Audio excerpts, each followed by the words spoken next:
Dear aspirants अस्सलाम वालेकुम, Babar Nadeem here. Dear aspirants, आज हमारा रजिस्ट्रेशन एक्ट का चौथा लेक्चर है। होप कि आपने जो है वो as per your study plan जो है वो आपने जो है वो पहले 3 लेक्चर जो हैं वो आप नहीं सुने तो सुन लेंगे। एक्चुअली यूट्यूब का आइडिया मुझे इसीलिए आया कि हम एक साथ नहीं चल सकते। आप कोई सब्जेक्ट पढ़ रहे हैं, मैं कोई सब्जेक्ट पढ़ा रहा हूँ, तो ये बेस्ट तरीक़ेकार है कि मैंने अपलोड कर दिए हैं लेक्चर। तो अब जब आपके पास टाइम होगा आप वो लेक्चर जो है उसको जो है वो सुन लेंगे, लेकिन आप उस पर कमेंट ज़रूर करेंगे ताकि मुझे पता चले कि आपने उसको जो है वो पढ़ा है। Thank you so much. आज हम रजिस्ट्रेशन एक्ट का जो है वो सेक्शन जो है वो 4th लेक्चर और आज इसका पार्ट 4 करेंगे, ठीक है। होप के इंट्रोडक्टरी जो लेक्चर है वो आपको याद है और उसमें हमने एक स्कीम जो थी वो हमने जो है इसकी रजिस्ट्रेशन एक्ट की उसको हमने जो है वो देखा था।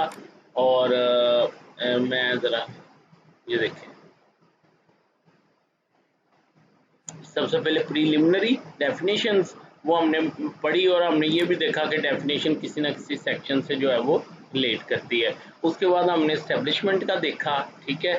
उसके बाद हमने रजिस्टरेबल डॉक्यूमेंट्स का देखा और हमने ये देखा कि ये जो रजिस्टरेबल डॉक्यूमेंट है ना, रजिस्टरेबल डॉक्यूमेंट्स हैं, इसको मिला के पढ़ना है किस सेक्शन के साथ। ये पार्ट जो 10 है इसके साथ इसको मिला के पढ़ना है, किसको, रजिस्टरेबल डॉक्यूमेंट्स को। लेकिन अभी हमने उसको पढ़ा नहीं, वो उसको भी हम जो है वो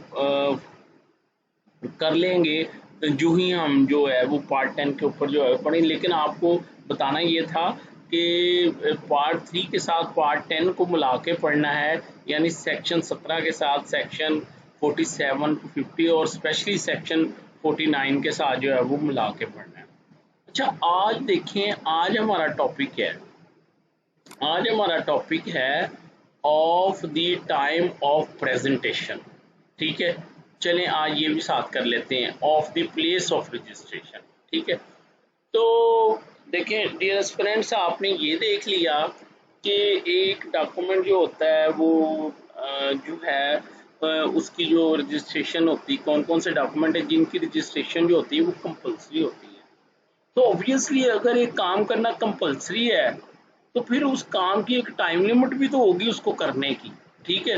तो वो हमें बताता है पार्ट 4 कि आपने एक डॉक्यूमेंट को कितने अरसे में आपने जो है वो रजिस्ट्रार है उसके सामने आपने पेश करना है, किस लिए, for the purpose of registration, ठीक है। और तो फिर हम स्टार्ट करते हैं, शुरू करते हैं जी। बिस्मिल्लाहिर्रहमानिर्रहीम। ये हो गया। अच्छा जी, सेक्शन 23 है of the time of presentation. At the time for presented subject to the provision contained in section 24, 25 and 26 no document other than a bill shall be accepted for registration unless presented for the purpose to for that purpose to the proper officer within 4 months from the date of its execution। वो कह रहा है कि भाई general rule ये है कि जिस दिन एक डॉक्यूमेंट एग्जीक्यूट हो गया, ठीक है, from the date of execution, वहां से लेके 4 मंथ के अंदर अंदर उसको जो प्रॉपर ऑफिसर है, ठीक है, यानी प्रॉपर ऑफिसर से क्या मुराद है कि अगर आप किसी तहसील में बैठे हो तो उस तहसील के सब रजिस्ट्रार के सामने पेश करो, और अगर आप हेडक्वार्टर पे बैठे हो तो उस डिस्ट्रिक्ट का जो हेडक्वार्टर पे जो रजिस्ट्रार है उसके सामने वो डॉक्यूमेंट जो है उसको क्या करो, पेश करो, ठीक है। अच्छा, ये जो पहला पैरा है ये जनरल रूल बताता है कि जी 4 माह from the date of execution, और सेक्शन 24, 25, 26 उसकी क्या है वो एक्सेप्शन है। अच्छा अच्छा, इसमें एक वर्ड है जिसकी ना एक्सप्लेनेशन जरूरी है। From the date of execution से क्या मुराद है, जिस डेट को उन्होंने वो डॉक्यूमेंट आपस में थंब इम्प्रेशन लगा के तो और उन्होंने क्या कर लिया, उन्होंने उसको मुकम्मल कर लिया डॉक्यूमेंट को। अब वो एक अनरजिस्टर्ड डॉक्यूमेंट है, अब वो डॉक्यूमेंट कॉन्ट्रैक्ट एक्ट के मुताबिक एग्जीक्यूट हो गया है, लेकिन अब उसकी जो रजिस्ट्रेशन है वो एक सेपरेट प्रोसेस है। वो बाद में उन्होंने प्रेजेंट करना है, ठीक है। अच्छा, अब नीचे क्या है, provided that a copy of decree or order may be presented within 4 months from the day on which the decree or order was made, or where it is appealable within 4 months from the day on which it become final। लो जी, अब हमने ये देखा था section 17 में कि कुछ ऐसे order और डिक्रीज भी हैं जिनकी रजिस्ट्रेशन कंपलसरी है। तो अगर अगर एक ऑर्डर या डिक्री जो है, अगर उसकी रजिस्ट्रेशन करवानी मैंडेटरी है, तो उसका तरीक़ेकार क्या है कि उसकी जो कॉपी है वो with in 4 day from the decree और ऑर्डर, यानी जिस दिन ट्रायल कोर्ट ने ऑर्डर या डिक्री किया उस दिन से 4 माह के अंदर अंदर उसकी रजिस्ट्रेशन करवाना जो है वो क्या होगी, वो ज़रूरी होगी, ठीक है। वो पेश करना ज़रूरी होगा। और अगर वो अपीलेबल ऑर्डर है, तो जब वो अपील डिसाइड हो जाएगी, चाहे 4 साल बाद हो, तो वो जिस दिन अपील डिसाइड होगी वहाँ से 4 माह के अंदर अंदर जो है उसका पेश करना जो है वो ज़रूरी होगा। मेरा नहीं ख्याल कि हमें इसको उर्दू में पढ़ने की ज़रूरत है, बहुत ही आसान है। वैसे अगर आप पढ़ना चाहें तो आप पढ़ सकते हैं। अब मैं आगे चलूँ, ले जी। अब उसके बाद है जी सेक्शन जो है वो 23 है, ठीक है। अच्छा, डियर एस्पिरेंट्स, सेक्शन 23 जो है री रजिस्ट्रेशन ऑफ सर्टेन डॉक्यूमेंट्स। पहले मैं आपको वैसे इसका कॉन्सेप्ट बताऊंगा, फिर इसकी रीडिंग करवाऊंगा। मेरी बात को गौर से आपने सुनना। कोई डॉक्यूमेंट था, सबसे पहले आप ये देखें कि डॉक्यूमेंट को पेश कौन कौन कर सकता है। अभी हम पढ़ रहे हैं कि जी पार्ट 4 पढ़ रहे हैं जी कि time for presentation. Time for presentation क्या होगा। पार्ट 5 हम पढ़ेंगे प्लेस फॉर प्रेजेंटेशन क्या होगी। जो पार्ट 6 हम पढ़ेंगे ना, पार्ट 6 वो ये होगा कि person entitled to present that document और presenting document to the registration, कि वो कौन कौन से बंदे हैं जो कि कॉम्पिटेंट हैं एक डॉक्यूमेंट को पेश करने के, ठीक है। अच्छा, हम ना सिर्फ एक नज़र सिर्फ ना उसको जो है वो हम लोग जो है ना वो देख लेते हैं। ये है पार्ट 6 और इसका सेक्शन 32 है, जो ये बताता है कि कौन कौन से पर्सन्स हैं जो कि एक डॉक्यूमेंट को प्रेजेंट करने के इंटाइटल्ड हैं। जिस बंदे ने वो डॉक्यूमेंट एग्जीक्यूट किया है या उसके अंडर जो क्लेम कर रहा है, या जो रिप्रेजेंटेटिव है या असाइनी है या अडॉप्टेड सन की सूरत में कौन पेश करेगा। अब जो सेक्शन 23A है ना, ये एक ऐसी सिचुएशन को डील करता है जहां पे किसी गलत बंदे ने एक डॉक्यूमेंट पेश करके तो उसको रजिस्टर्ड करवा लिया। तो सेक्शन 23A कहता है कोई बात नहीं, अब वो बंदा कि जिसको जो कि प्रॉपर बंदा है, जो कि इंटाइटल्ड था वो डॉक्यूमेंट पेश करने का, अब जब उसको इल्म हुआ है इस चीज का कि वो गलत रजिस्ट्रेशन हो गई है, वहां से 4 माह के अंदर अंदर वो डॉक्यूमेंट लेके तो वो चला जाए रजिस्ट्रार के पास, और वो रजिस्ट्रार उसको वैसे ही रजिस्टर्ड करेगा जैसे उसने पहला डॉक्यूमेंट रजिस्टर्ड किया है। बस ये कंसेप्ट है सेक्शन 23A का, ठीक है। री रजिस्ट्रेशन ऑफ सर्टेन डॉक्यूमेंट, यानी जहां पे जो है वो रजिस्ट्रेशन जो है वो प्रॉपर नहीं हुई, ठीक है। मसलन बंदा गलत पेश हो गया है, यानी गलत बंदे के नाम रजिस्ट्रेशन हो गई है, या फर्ज करें वो विल थी तो उसने बतौर रजिस्टर्ड सेल डीड उसको रजिस्टर्ड कर दिया। तो ये भी एक ऐसी सिचुएशन है कि रजिस्ट्रार के पास जाएंगे और उसको कहेंगे कि डॉक्यूमेंट जो है वो प्रॉपर रजिस्टर्ड नहीं हुआ, ठीक है। अब मैं पढ़ूं इसको, कहता है notwithstanding anything to the contrary contained in this act, if in any case a document requiring registration has been accepted for registration by the registrar or registrar from a person not duly empowered to present the same, and the same has been registered, any person claiming under such document may within 4 months from his first becoming aware that the registration of such document is invalid present such document or cause the same to be presented in accordance with the provisions of Order 6 of re-registration in the Office of Registrar. Part 6 जो है basically procedure से deal करता है कि registration कैसे होनी है, ठीक है। In the office of the registrar of the district in which the document was originally registered, ठीक है, जहाँ वो रजिस्टर्ड हो गया था गलत वहां जाके, and upon that the registration being satisfied that the document was so accepted for registration from a person not duly empowered to present the same, he shall proceed to the re-registration of the document as if it had not been previously registered, and as if presentation of re-registration was a presentation for registration made within a time allowed for part 6(4). वो ये कह रहा है कि जब वो proper बंदा आ जाएगा तो फिर वो रजिस्ट्रार यही समझेगा कि ये विद इन टाइम आया है, ठीक है। And all the provisions of this act as to registration of document shall apply to re registration and such document if duly registered in accordance with the provision of this section shall be deemed to have been duly registered for all purposes from the date of original registration। ले जी, वो कह रहा है कि अगर वो आ गया है और उसने उसको रजिस्टर्ड कर लिया है तो फिर वो री रजिस्ट्रेशन की बिल्कुल ऐसे ही वैल्यू होगी कि जैसे कि वो ओरिजिनली रजिस्टर्ड किया गया, और वो उस डेट से इफेक्टिव होगा जिस डेट से वो पहली गलत रजिस्ट्रेशन हुई।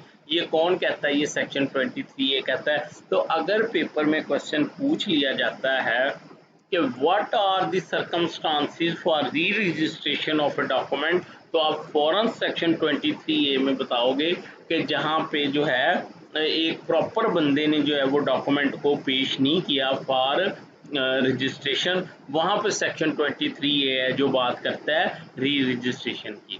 अच्छा, ये प्रोवाइजो जो है ना ये अब रिडंडेंट हो गया क्योंकि ये उस वक्त के लिहाज से था, इसको हम छोड़ देते हैं। अच्छा जी, 23A मैंने एक्सप्लेन किया, होप आपको समझ आ गई। उर्दू में पढ़ना चाहे पढ़ लें।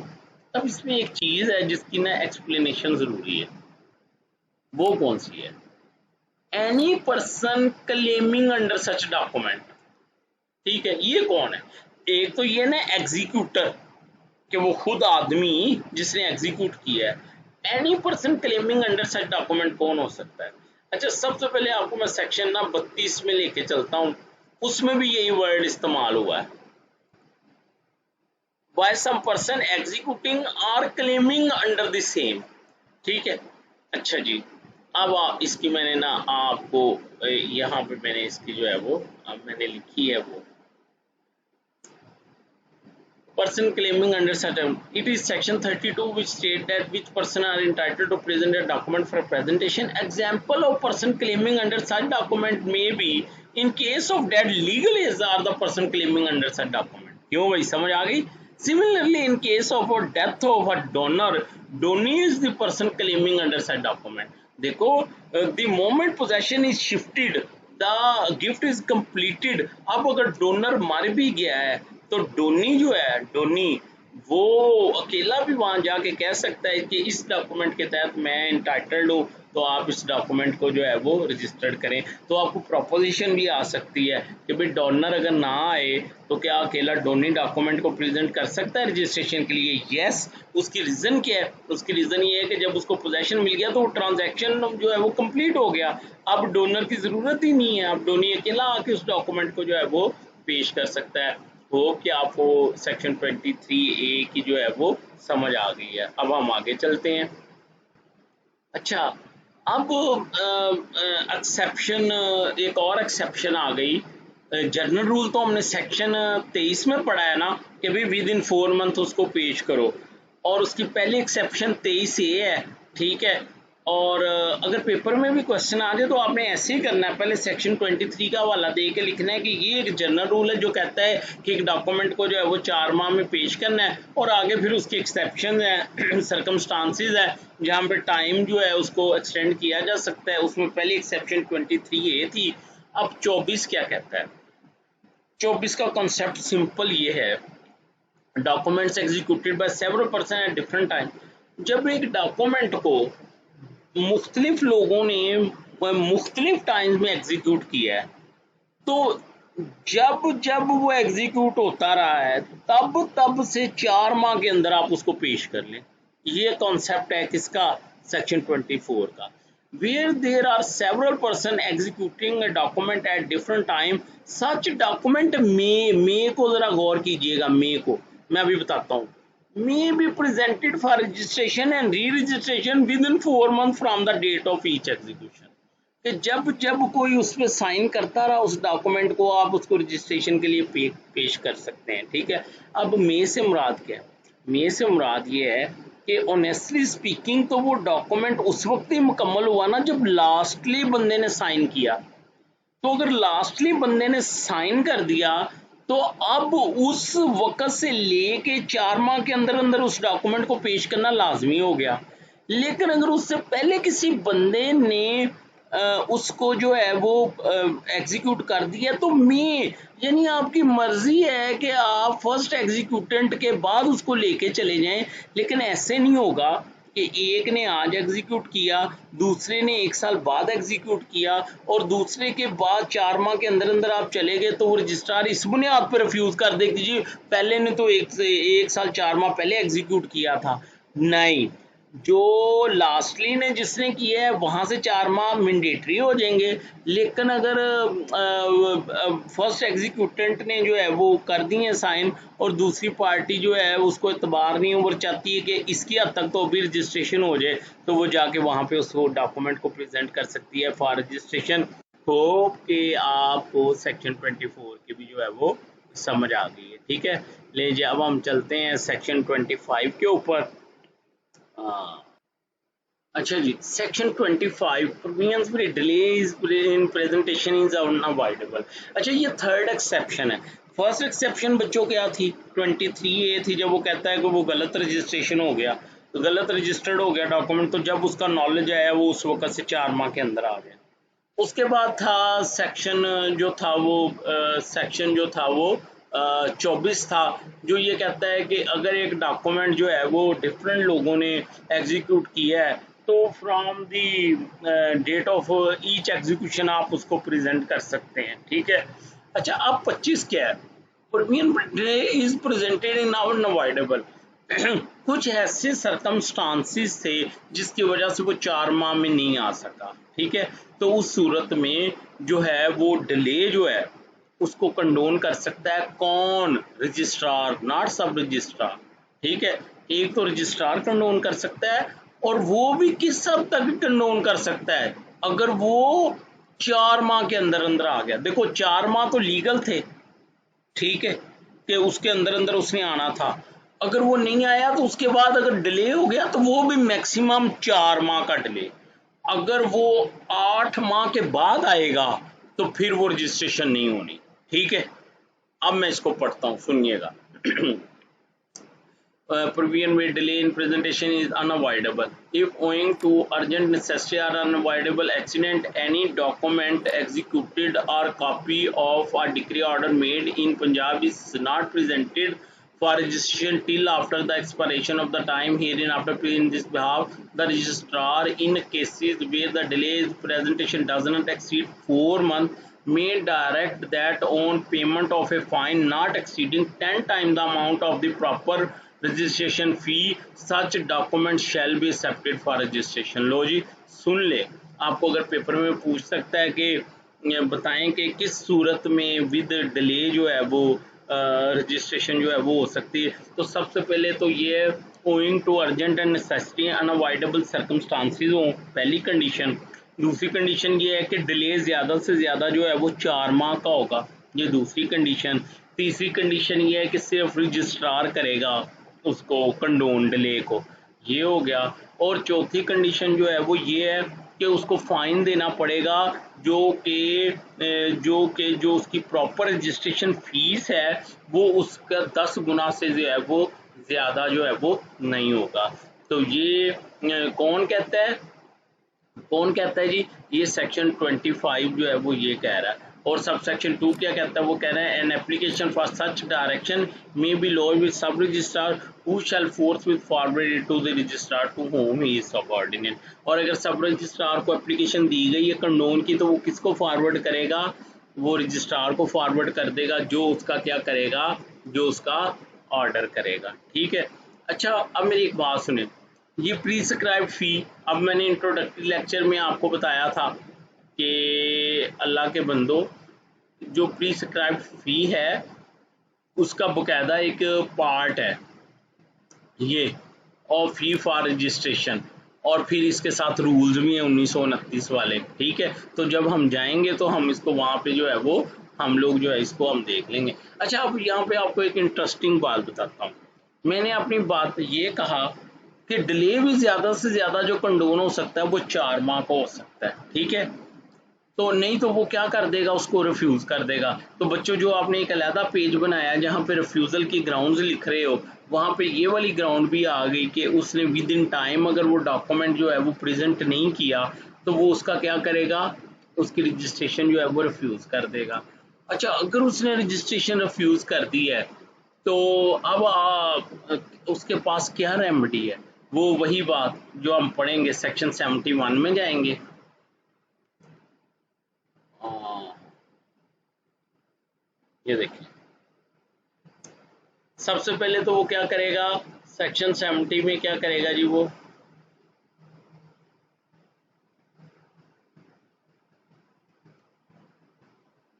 उसकी ग्राउंड्स लिखेगा। ग्राउंड्स जो उसने रिफ्यूज़ की है उसकी क्या करेगा, उसकी ग्राउंड्स लिखेगा। ठीक है, कि मैं इसकी रजिस्ट्रेशन क्यों रिफ्यूज़ कर रहा हूँ, उसकी बुक 2 में एंट्री करेगा। ये हम पढ़ेंगे सारा, बस आपको बता रहा हूँ। फिर उसके अगेंस्ट 72 कहता है कि अपील कर सकती हो रजिस्ट्रार को। ठीक है।